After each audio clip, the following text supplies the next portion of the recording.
Today, we're talking about something I see novice anglers, experienced anglers, and even professional anglers doing that just drives me nuts. It limits how many fish you can catch, and it's so easy to fix. What is it? Stick around, we're going to talk all about it. That's what he knocked it up. Got him. Got him. He feels pretty good. Oh, that's not a bad fish. Oh, he's digging. Oh, yep, he's pretty. Woo, there he goes. Buddy, you're coming to me.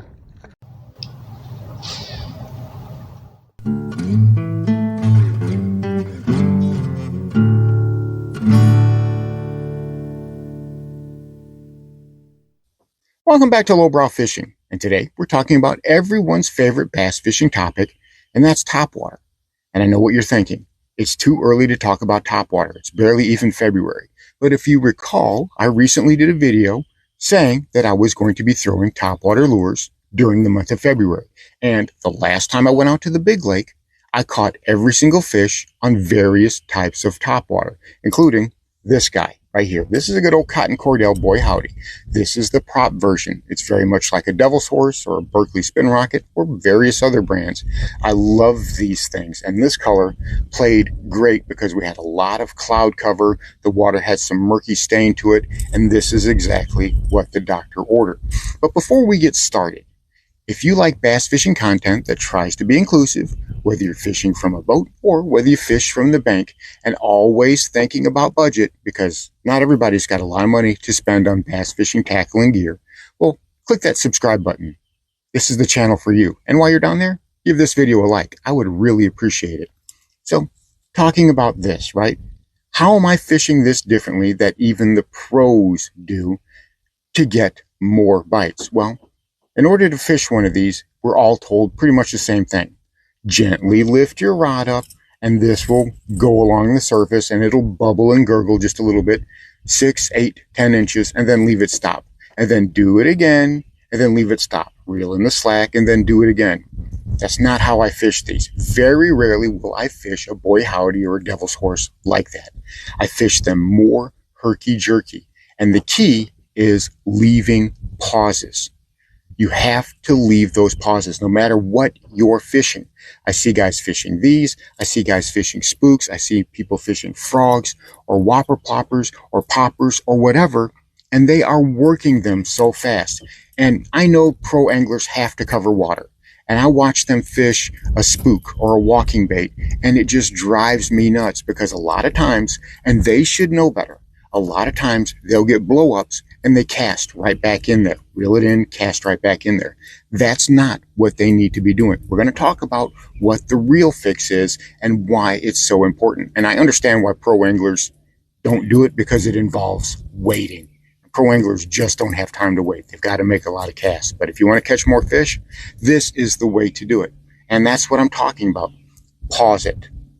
Work more slowly and pause it. Because a lot of times, those bass aren't coming up to inhale that bait.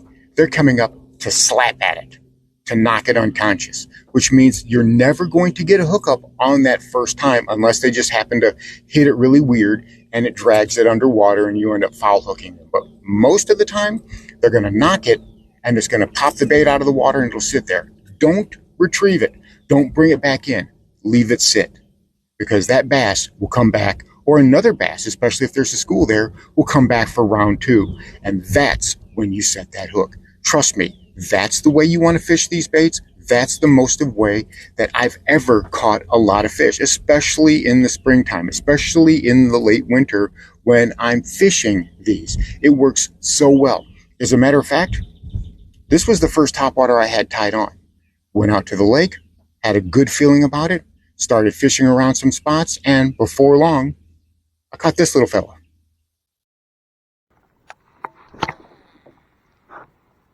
Yep, I'm seeing them splash all up there.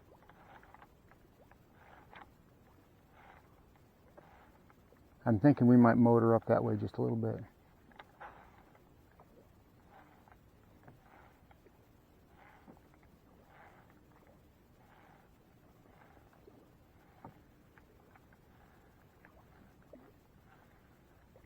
What you think? Got him!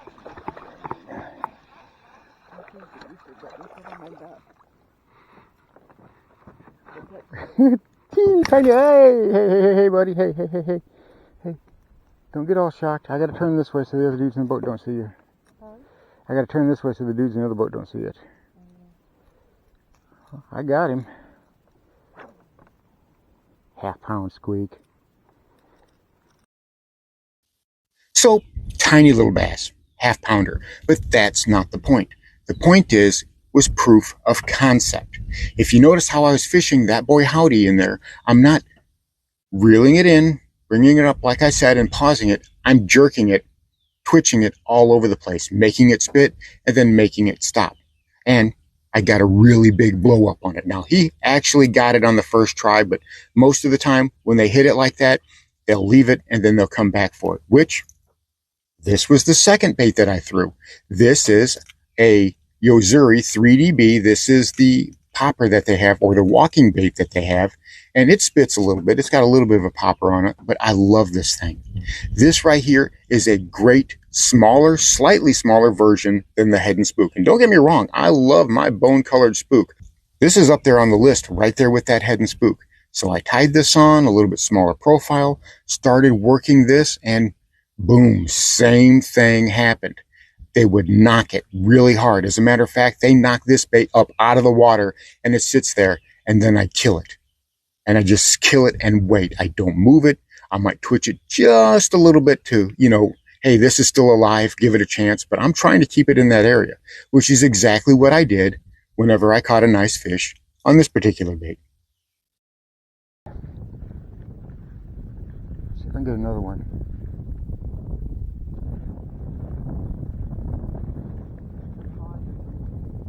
I know. That's what he knocked it up. Got him.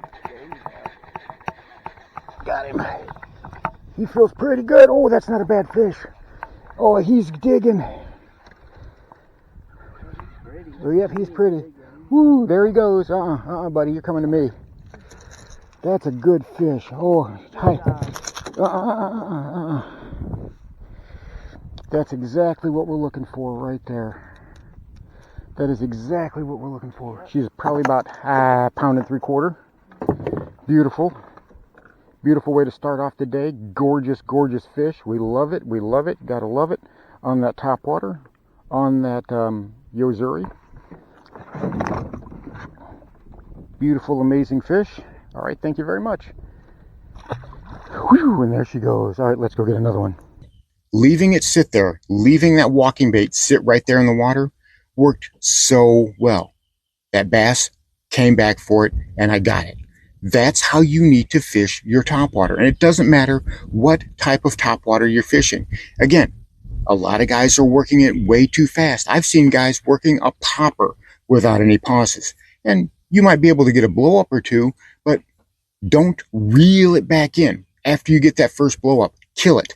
Leave it sit right there. I'm telling you, that bass was trying to stun your lure and come back for the killing blow, because that's how bass feed this time of year. And I wasn't seeing tons of bass and bait fish rolling on the surface like you might expect. As a matter of fact, that water was fairly slick calm. There was barely any movement on the water whatsoever, except occasionally I would see a little splash here or a little splash there to let me know those bass were essentially feeding that way. And you could see them slapping, and every once in a while you'd see a shad or a shiner kind of twitching on the surface. It's a perfect indicator of how those bass are feeding. Now, we started drifting up north, and we got into some really skinny water because the lake is really bad on drawdown right now. I mean, it is super, super low. And places that are normally 8, 10, 12 feet are literally just 2 or 3 feet. And you can see that there's hydrilla everywhere. Well, doesn't matter that it's the first part of February. I pulled out a frog, and I started working this little dude. I love this scum frog. It's light, but it's so squishy. It's so mushy. It has, absolutely no resistance to it. And I love this thing. But again, I'm not fishing this like everybody else fishes theirs. I'm not trying to walk this. I'm not trying to get it to bob. I skitter this across the surface. I pull it in such a way that it kind of hops and skips and then sits. And then I pull it again and it hops and skips and then sits. I'm trying to make a disturbance, an isolated disturbance right there on the water.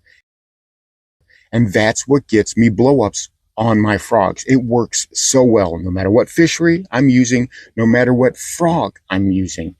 That's how I get my blow-ups. I've done it in Texas. I do it in Mississippi. I've done it in Tennessee, in Georgia, in Arkansas, in Florida, and that's the best results that I get. So a frog like this, especially one that's only got this, it's got a little living rubber tail, and you can see this poor old frog has just about had it. This thing has been creamed. It's been knocked off the hooks. I've had to reset it so many times. But when I used it the last time at the big lake, well, it didn't take long, and I had a huge blow up come out from underneath the depths and just inhale that little frog.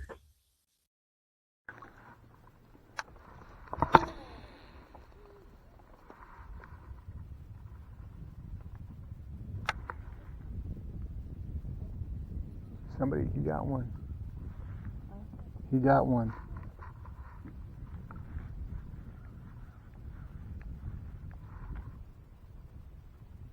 He's flapping around the bottom of the boat, you hear it? Got him! Oh, I got him! Oh yeah, he come up and annihilated it.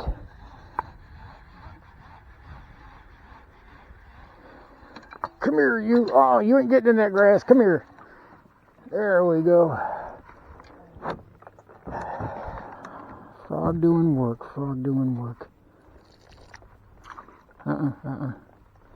He come up and annihilated it. He absolutely crushed it. Oops. Well, I wanted to show him to the camera. He was about 1.25 pounds. Yeah, that was a quick release, but all right. Let's go get another one. That was pretty fun. So now you begin to see exactly what I'm talking about. Sometimes in our haste, we want to cover water. We want to work that bait as fast as we can, get that lure moving, make as big as a disturbance, beat those fish over the head. Now, the only bait that I can think of that doesn't really apply to this is a buzzbait, because if you kill a buzzbait, it's going to sink. But for every other type of topwater bait, every other type of topwater bait that I can think of, work it in distinct segments. Work it quickly and furiously, and then leave it sit. Whether you get a blow up or not, it doesn't matter. Don't wait for a blow up to pause it. But a lot of times, you'll get that blow up when it's paused. That's what happens with my walking baits a lot of times. That's what happens with the boy howdies and the prop baits. Every type of topwater bait that I'm fishing, a lot of times I will get those blow ups on the pause. And I got so many amazing blow ups, and it's still the first week of February. And I will continue to get more amazing blow-ups from here on out. And I'm telling you what, if you do this method, if you slow your presentation down, but, make enough noise on the water, make enough disturbance on the water, and then kill it, you will see a huge increase in the number of blow-ups. Now, they're not going to get it on every single attempt because they're not trying to.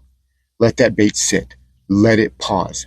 And watch what happens. They will always come back for it. So there you have it. A simple and easy fix for your topwater lures to increase the number of blowups and increase the hookup rates. Give it a try. You will be amazed at how well it works. Think about how those fish are feeding and give that bait to them on their terms, and you will have explosive results. Thanks for watching Lowbrow Fishing.